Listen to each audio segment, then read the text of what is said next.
B J പിയുടെ vote ശതമാനം ഏതാണ്ട് 20% അല്ലെങ്കിൽ 20% മുകളിലേക്ക് പോവുകയാണെങ്കിൽ അതിൻ്റെ അർത്ഥം കേരളത്തിൽ അതിശക്തമായ ഒരു മൂന്നാം മുന്നണി ഉണ്ടായിരിക്കുന്നു എന്നാണ്.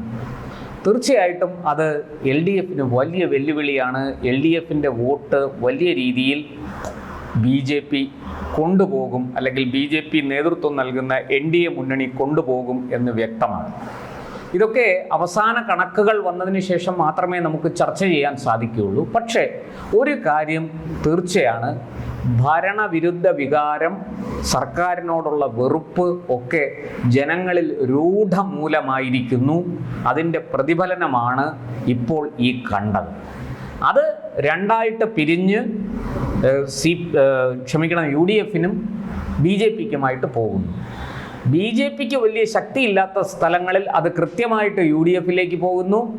എന്നാൽ ബി ജെ പിക്ക് നല്ല കരുത്തുള്ള സ്ഥലങ്ങളിൽ, ഇപ്പോൾ തിരുവനന്തപുരം, പാലക്കാട് നഗരസഭ, കാസർഗോഡ് അങ്ങനെയൊക്കെയുള്ള പ്രദേശങ്ങളിൽ വളരെ കൃത്യമായിട്ട് അത് ബി ജെ പിയിൽ തന്നെ കേന്ദ്രീകരിക്കുന്നു. ഇതൊരു പ്രത്യേക പ്രതിഭാസമാണ്. ഇതിനെക്കുറിച്ച് ശരിയായി രാഷ്ട്രീയ വിദ്യാർത്ഥികൾ പഠിക്കേണ്ടിയിരിക്കുന്നു. രാഷ്ട്രീയ നിരീക്ഷകർ ഇതേക്കുറിച്ച് ആഴത്തിൽ നിരീക്ഷണം നടത്തി വിശകലനം ചെയ്ത് വേണം അഭിപ്രായം പറയേണ്ടത്. അതുകൊണ്ട് തന്നെ വരാൻ പോകുന്ന നിയമസഭാ തെരഞ്ഞെടുപ്പിൽ എൽ ഡി എഫിന് യു ഡി എഫും ബി ജെ പിയും ഒരുപോലെ വെല്ലുവിളിയാണ്. എൽ ഡി എഫിൻ്റെ കാൽ കീഴിലെ മണ്ണ് ഒലിച്ചു പോയിരിക്കുന്നു എന്നുള്ളതാണ് സത്യം. അത് എവിടേക്ക്, യു ഡി എഫിൻ്റെ കൂടാരത്തിലാണോ ബി ജെ പിയുടെ കൂടാരത്തിലാണോ ചെന്നെത്തുന്നത് എന്നുള്ളതാണ് അറിയേണ്ടത്. ബി ജെ പിയുടെ കാൽച്ചുവട്ടിലേക്കാണ് ആ മണ്ണ് എത്തുന്നതെങ്കിൽ ബി ജെ പിക്ക് കേരളത്തിൽ വലിയ മുന്നേറ്റം കാഴ്ചവെക്കാനാകും. മറിച്ച് അത് ഭാഗികമായിട്ടെങ്കിലും യു ഡി എഫിലേക്ക് പോവുകയാണെങ്കിൽ ബി ജെ പിക്ക് അത്രയും മികച്ച വിജയം നേടാൻ കഴിയില്ല. പക്ഷേ യു ഡി എഫ് മികച്ച വിജയം നേടും എന്ന് വ്യക്തമാണ്. ഇവിടെ ഏതാണ്ട് 500 ഗ്രാമപഞ്ചായത്തുകൾ യു ഡി എഫ് വിജയിച്ചു വന്നിരിക്കുകയാണ്. ആ ഒറ്റ അടിസ്ഥാനത്തിൽ 500 ഗ്രാമപഞ്ചായത്തുകൾ, ഏതാണ്ട് 4 കോർപ്പറേഷനുകൾ, അതുപോലെ 77ഓളം മുനിസിപ്പാലിറ്റികൾ ഒക്കെ ജയിച്ചു വന്നിട്ടുണ്ട്. ജില്ലാ പഞ്ചായത്തുകൾ 7ഓ 8ഓ ആണ്. അത് അവസാനത്തെ കണക്ക് വന്നാലേ വ്യക്തമാവുകയുള്ളൂ. ഈ സാഹചര്യത്തിൽ വരാൻ പോകുന്ന നിയമസഭാ തെരഞ്ഞെടുപ്പിൽ 80നും 90നും ഇടയ്ക്ക് സീറ്റുകൾ യു ഡി എഫ് നേടുമെന്ന് നമുക്ക് ഏതാണ്ട് ഉറപ്പിക്കാം. ഒരു പക്ഷേ ബി ജെ പി 5 മുതൽ 10 വരെ സീറ്റുകൾ നേടിയേക്കാം. അങ്ങനെയെങ്കിൽ 40 സീറ്റുമായിട്ട് L D F, C P M പ്രതിപക്ഷത്തിരിക്കുന്ന കാഴ്ചയും നമുക്ക് കാണാനാകും. എന്തായാലും വരാൻ പോകുന്ന ആ 4 മാസം 5 മാസം കൊണ്ട് പ്രത്യേകിച്ച് മാജിക്കൊന്നും കാണിച്ച് ജനങ്ങളെ വശത്താക്കാൻ പിണറായി സർക്കാരിന് കഴിയുമെന്ന് തോന്നുന്നില്ല. അതിനുള്ള സാമ്പത്തിക സാഹചര്യമല്ല സംസ്ഥാനത്തുള്ളത്. വലിയ രീതിയിൽ കടം വാങ്ങിക്കൂട്ടി കുത്തുപാള എടുത്ത, ഖജനാവ് ശൂന്യമാക്കിയ ഒരു സാഹചര്യമാണ് കേരളത്തിലുള്ളത്. അതുകൊണ്ട് തന്നെ സർക്കാരിനെ സംബന്ധിച്ച് ക്ഷേമപ്രവർത്തനങ്ങൾ കൂടുതൽ നടത്തി ജനങ്ങളുടെ കയ്യടി വാങ്ങാൻ, അവരുടെ വോട്ടുകൾ നേടിയെടുക്കാൻ കഴിയുമെന്ന് തോന്നുന്നില്ല. അത്തരം കാര്യങ്ങളെക്കുറിച്ച് കൂടുതൽ ആഴത്തിൽ പരിശോധിക്കേണ്ടിയിരിക്കുന്നു.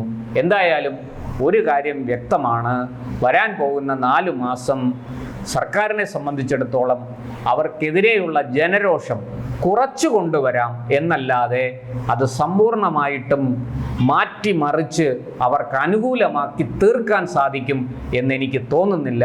അതുകൊണ്ട് തന്നെ ഒരു വിജയം, ഒരു മടങ്ങി വരവ് എൽ ഡി എഫിനെ സംബന്ധിച്ച് വലിയ പ്രശ്നമാണ്, വലിയ പ്രതിസന്ധിയാണ് അവർ അഭിമുഖീകരിച്ചു കൊണ്ടിരിക്കുന്നത് എന്നത് വ്യക്തമാണ്.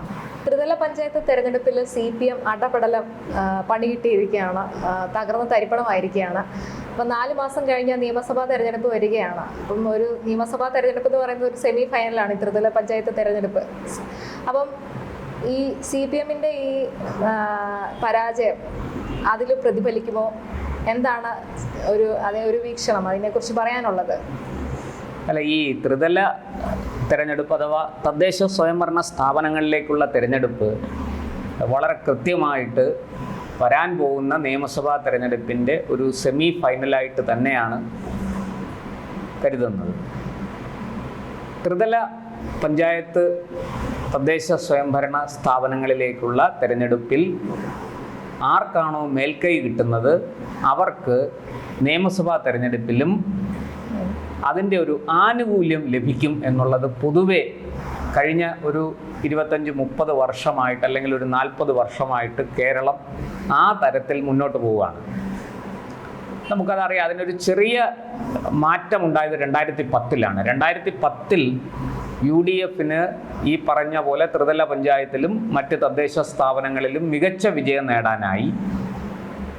പക്ഷേ അത് 2011-ൽ ഏതാണ്ട് 4-5 മാസം കഴിഞ്ഞ് നടന്ന നിയമസഭാ തെരഞ്ഞെടുപ്പിൽ അത് ആവർത്തിക്കാനായില്ല.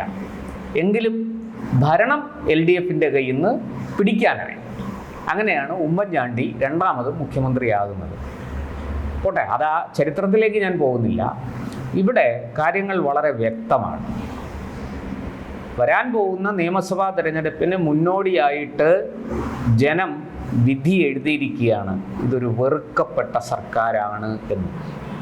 കഴിഞ്ഞ ദിവസം ഒരുവിധപ്പെട്ട നേതാക്കളെല്ലാം LDFൻ്റെയും CPMൻ്റെയും നേതാക്കളൊക്കെ പറഞ്ഞു ഇത് ഭരണത്തിൻ്റെ വിലയിരുത്തലാകും എന്ന് പറഞ്ഞു. പക്ഷെ മുഖ്യമന്ത്രി പിണറായി വിജയൻ ഒരക്ഷരം മിണ്ടിയിട്ടില്ല. കാരണം ഭരണത്തിൻ്റെ വിലയിരുത്തലാകും എന്ന് പറഞ്ഞാൽ ഈ പരാജയത്തിൻ്റെ ഉത്തരവാദിത്വം അദ്ദേഹം ഏറ്റെടുക്കുന്നത് പോലെയാണ്. മറ്റു പലരും ഇതൊക്കെ പറഞ്ഞു, പ്രതിപക്ഷ പാർട്ടികൾ പറഞ്ഞു.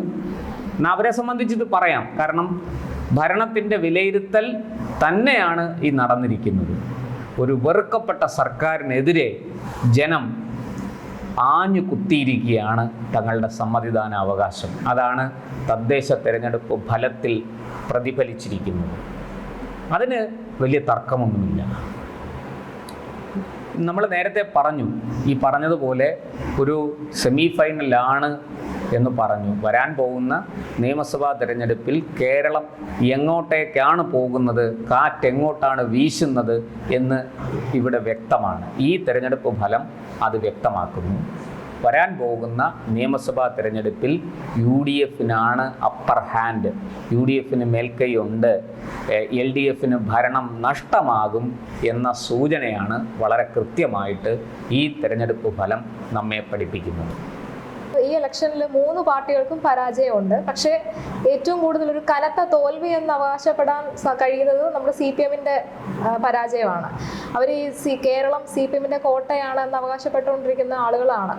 അപ്പം ഈ ഒരു തോൽവി മറികടക്കാൻ, അല്ലെങ്കിൽ ഇനി വരുന്ന നിയമസഭാ തെരഞ്ഞെടുപ്പിൽ അവരെ മറികടക്കാൻ ഉദ്ദേശിക്കുന്ന പദ്ധതികളോ അല്ലെങ്കിൽ സാധ്യതകളോ ഒക്കെ എന്തൊക്കെയായിരിക്കും? ഏകദേശം പിണറായി വിജയനും അതുപോലെ തന്നെ മുതിർന്ന CPM നേതാക്കളും CPM പാർട്ടിയും. എന്തായാലും ഒരു കാര്യം ആദ്യമേ പറയാം. ഈ തെരഞ്ഞെടുപ്പ് ഫലം CPMൻ്റെ അല്ലെങ്കിൽ LDFൻ്റെ മാത്രം തോൽവിയാണ് ചൂണ്ടിക്കാണിക്കുന്നത്. UDFന് തീർച്ചയായിട്ടും നേട്ടമാണ്. അവർക്ക് പരാജയം സംഭവിച്ചിട്ടില്ല. കഴിഞ്ഞ ഉപതെരഞ്ഞെടുപ്പുകളെല്ലാം എടുത്തു നോക്കൂ. തൃക്കാക്കര, അതുപോലെ പുതുപ്പള്ളി, നിലമ്പൂർ, ഇവിടെയെല്ലാം CPM പരാജയപ്പെടുകയും UDF കോൺഗ്രസ് വിജയിക്കുകയും ചെയ്തിട്ടുണ്ട്. തൃക്കാക്കരയിലും പുതുപ്പള്ളിയിലുമൊക്കെ നമുക്ക് പറയാം സഹതാപ തരംഗമാണ്, അത് സഹായിച്ചു എന്നൊക്കെ. പക്ഷെ നിലമ്പൂർ അങ്ങനെയല്ല. നിലമ്പൂരിൽ നിലവിലുണ്ടായിരുന്ന MLA ആ സ്ഥാനം രാജിവെച്ചപ്പോഴാണ് അവിടെ ഉപതെരഞ്ഞെടുപ്പ് വന്നത്. അതുകൊണ്ട് അവിടെ ഒരു സഹതാപ തരംഗത്തിലല്ല UDF ജയിച്ചത്. ശക്തമായ ജനവികാരം അവിടെ പ്രതിഫലിച്ചു. CPM വിരുദ്ധ വികാരം അവിടെ അലയടിച്ചു. അതുകൊണ്ടൊക്കെയാണ് അവിടെ LDF പരാജയപ്പെട്ടത്. ഇല്ലെങ്കിൽ LDFൻ്റെ വലിയ കരുത്തനായ സ്ഥാനാർത്ഥി M സ്വരാജ് മത്സരിച്ചിട്ട് തോൽക്കുകയും അത് അസംഭവ്യമല്ലേ?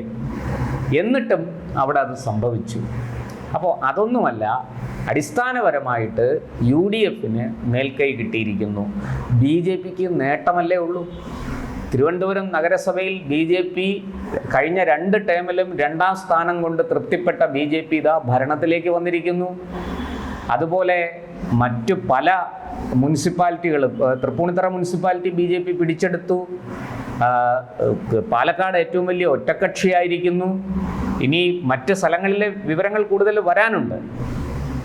അങ്ങനെ വരുമ്പോൾ നമുക്ക് ഗ്രാമപഞ്ചായത്തുകൾ എടുക്കാം. ഗ്രാമപഞ്ചായത്തുകളിൽ കഴിഞ്ഞ തവണ 15 പഞ്ചായത്തുകളാണ് BJP ഭരിച്ചിരുന്നതെങ്കിൽ ഇക്കുറി അത് 25-ന് മുകളിലേക്ക് പോകുന്നു. മാത്രമല്ല, ഏറ്റവും വലിയ ഒറ്റക്കക്ഷിയായിരിക്കുന്ന പഞ്ചായത്തുകളുടെ എണ്ണം വേറെയുണ്ട്. അവിടെ BJP ഭരിക്കുമോ ഇല്ലയോ എന്ന് നോക്കണം. അവിടെയൊക്കെ ഈ പ്രാദേശികമായ നീക്കുപോക്കുകൾ നടക്കും. ചിലപ്പോൾ LDFും UDFും കയറി ഒരുമിക്കും. ഇതൊക്കെ സംഭവിക്കാൻ സാധ്യതയുണ്ട്.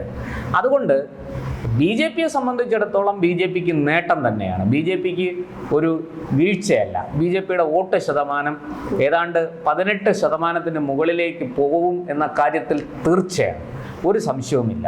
അത് അവസാനത്തെ കണക്കുകൾ പുറത്തു വന്നാൽ മാത്രമേ BJP എത്ര ശതമാനം വോട്ട് നേടി, പോൾ ചെയ്യപ്പെട്ടതിൻ്റെ എത്ര ശതമാനം വോട്ട് BJPക്ക് കിട്ടിയെന്ന് നമുക്കറിയാൻ സാധിക്കും.